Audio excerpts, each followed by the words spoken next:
G'day, this is Nathan from the Star Trek Continuum mod team again, back for the fourth video in the Old HOD to new HOD demonstration.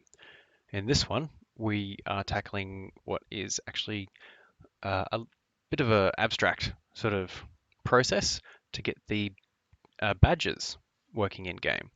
Now, I must say that I don't understand a lot of the whys around the steps here, and I have on a second screen all of the steps that I have to follow here.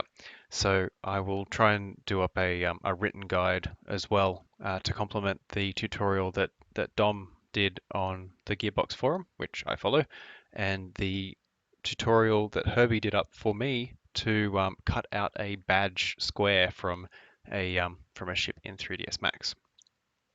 So you've got your ship here ready to go, and we go into the standard primitives tab up here. So you've got the sun icon and the sphere and the standard primitives. So that brings these object types up. We want a box first, and we just sort of draw it on the screen there by clicking in the approximate location. The next thing you have to do is to place the cube where you want it to be. So we've got our badge already here with the Klingon Empire's logo. So we will want to make sure that that is covered nicely because that's where we want the new badges to appear. So you use this four arrowed icon to move the badge, and being 3D, you do have a little bit of fiddling to get it in the right spot. So that's roughly where we want it to sit, but that is far too large. So we need to scale it. It's best if it is a perfect square, too. And you can choose to move it in any one of the 4 dimensions. Oh, sorry, I should have explained. Up here you've got select and move, you've got select and rotate, and select and scale. You can scale any one axis, or if you have all of the different corners there picked up, you can do the lot of them at once. So we're just scaling our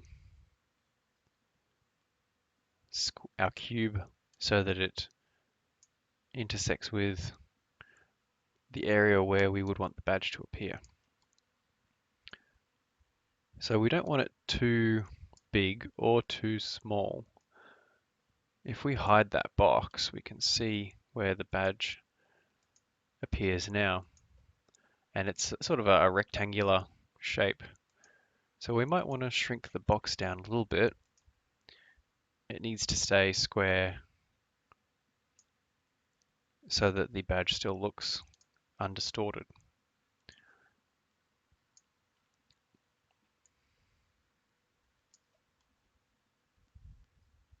Need to make sure you rotate the ship around a little bit so that you can see it from a few different angles, because being in 3D, it can be a bit deceptive.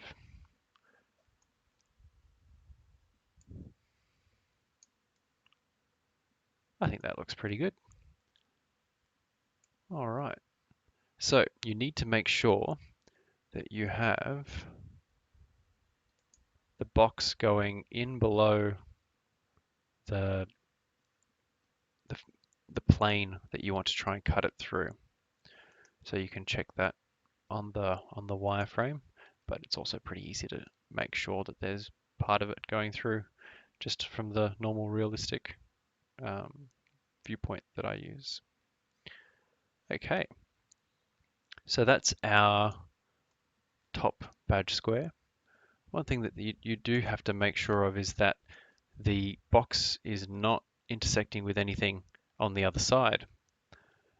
So you can have a look on the inside here, and oops, trying not to move anything accidentally. You can see that it's not intersecting any other faces. All right, so we've been very thorough there. There's that box there. So we have the box now, and there are two badges on this ship, another one on the underside. So let's clone this box, make a copy of it, and do the same for the other badge. Don't click the exit button. Not before you want to. All right. So here's the other badge.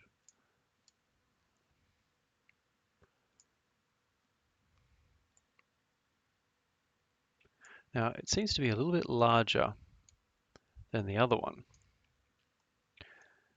So yeah, it is. So just pop the badge where you think it'll look best. And you can also have different sized badges on the ship. So we might just scale that up slightly to give the best approximation of the original position of the badge. Ideally, you want to be able to have that symbol that we're covering up used as a badge and not have it immediately apparent that it is actually a badge. So you can see here we've got it going right through the ship, so that is definitely a no-no. Double check to make sure we've got the movement on and shift that down so that it's not intersecting with anything. Let's have a look on the inside.